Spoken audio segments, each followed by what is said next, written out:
Delhi NCR की आबो हवा दिन पर दिन जहरीली होती जा रही है। जैसे जैसे सर्दियां बढ़ रही हैं, उसी तेजी से राजधानी गैस चैम्बर में तब्दील होती जा रही है। पूरा दिल्ली एनसीआर स्मॉग की मोटी चादर में लिपटा हुआ है, जिसका असर लोगों पर साफ दिख रहा है। आंखों में जलन, सांस लेने में दिक्कत की समस्या लोगों की दिनचर्या का हिस्सा बन गया है। दिल्ली की सरकार की सारी कोशिशें इस साल भी पॉल्यूशन को कम करने में नाकामयाब होती हुई दिख रही हैं। हालात इतने खराब हो गए हैं कि सरकार को ग्रेड 3 के प्रतिबंध लागू करने पड़ गए हैं। दिल्ली के अलग अलग क्षेत्रों में AQI गंभीर श्रेणी में बना हुआ है। कई क्षेत्रों में AQI 400 के पार दर्ज किया गया है। प्रदूषण के स्तर को देखते हुए वायु गुणवत्ता प्रबंधन आयोग यानी कि CAQM ने 15 नवंबर को ग्रेड 3 लागू करने का फैसला लिया। ग्रेड 3 के लागू होने के बाद कई प्रतिबंध लगाए जाते हैं। सड़कों पर उड़ रहे धूल के गुबार को शांत करने के लिए पानी की फुहारें छोड़ी जाती हैं, तो वहीं डीजल से चलने वाली मालवाहक गाड़ियों पर भी सख्ती से प्रतिबंध लगाया जाएगा। इसके अलावा दिल्ली में निर्माण संबंधित कामों को बंद किया जा सकता है।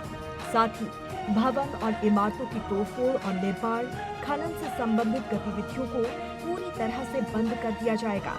ऐसे कामों पर पूरी तरह से प्रतिबंध लगाया जाएगा जिसमें धूल निकलती हो। तो वहीं सार्वजनिक परिवहन सेवाओं को बढ़ावा दिया जाएगा। दिल्ली मेट्रो की फ्रीक्वेंसी बढ़ाई जाएगी।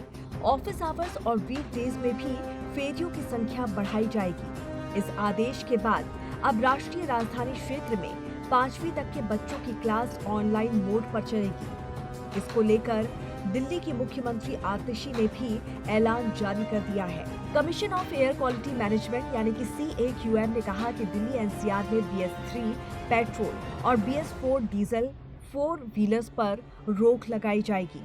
जो कोई भी इस आदेश का उल्लंघन करेगा उस पर 20,000 रुपए का जुर्माना लगेगा। ग्रेडेड रिस्पांस एक्शन प्लान यानी कि ग्रेप दिल्ली और एनसीआर में बिगड़ते वायु प्रदूषण के स्तर को कम करने के लिए तैयार किए गए उपायों का एक समूह है। ग्रेप का चरण 3 तब एक्टिव होता है जब वायु गुणवत्ता सूचकांक यानी कि AQI गंभीर स्तर पर पहुंच जाता है। आपको बता दें कि प्रदूषण का स्तर अगर इससे ज्यादा खराब होता है तो ग्रेड 4 भी लागू किया जा सकता है।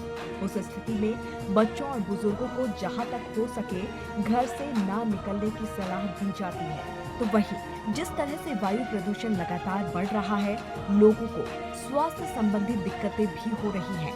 ऐसे में बुजुर्गों और बच्चों का खास तौर पर ध्यान रखें। हो सके तो घर से बाहर ना निकलें और घर पर ही रहें। यहाँ तक कि व्यायाम, वॉकिंग, एक्सरसाइज के लिए भी घर से बाहर निकलना अवॉइड करें। खेलने कूदने के लिए बच्चों को भी घर से बाहर ना जाने दें। Bureau report, TNP news.